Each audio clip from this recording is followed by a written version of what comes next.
Faisant suite aux deux premiers colloques qui ont débattu de l'adolescence et de la transmission, l'association Force a réuni un parterre de responsables décidés de poursuivre la réflexion et échanger au sujet de la parentalité face aux situations difficiles et conflictuelles ponctuées par un marasme sociétal qui rejaillit sur la famille.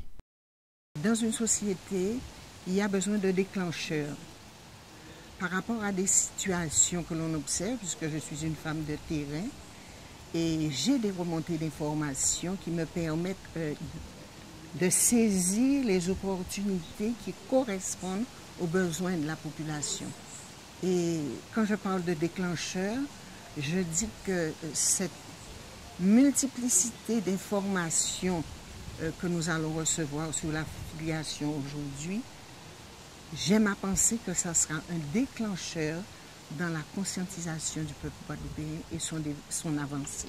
Ces situations insoutenables sont le fait d'incompréhension entre parents et enfants dont certains ont failli à leur mission de chef de famille.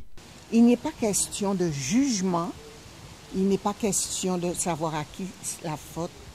Il faut vraiment, comme dit une de mes amies, et j'aime beaucoup ce terme, rentrer en soi pour se dire mais où il y a eu une faille, où il y a eu un manque, et se mettre ensemble et ne pas privilégier les intérêts personnels au profit de l'intérêt collectif, mais tendre la main à cette jeunesse. Je ne suis pas utopiste.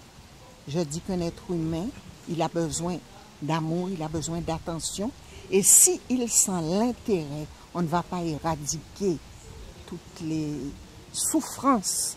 On ne va pas non plus du jour au lendemain avoir une Guadeloupe sans violence, mais c'est l'objet que nous poursuivons, l'objectif que nous poursuivons avec le Conseil guadeloupéen de la parentalité, reprendre les bases.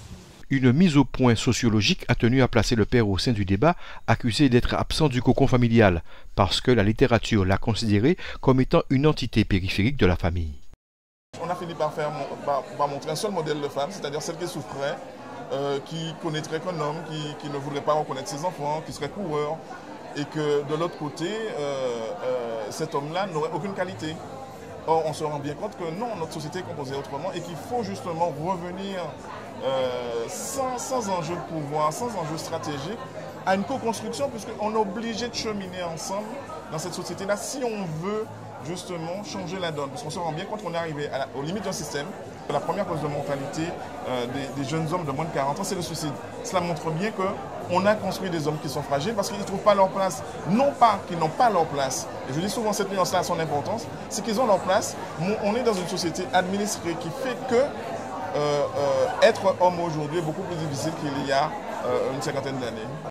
Une grande majorité des parents se sent face à un dilemme quant à l'éducation à inculquer à leurs enfants. Un accompagnement spécifique leur est nécessaire pour avoir de l'estime d'eux-mêmes, pour ne pas minimiser leurs capacités, pour parvenir à reprendre confiance dans cette tâche de cohésion familiale dans le but d'aider leurs enfants à acquérir un comportement des plus décents.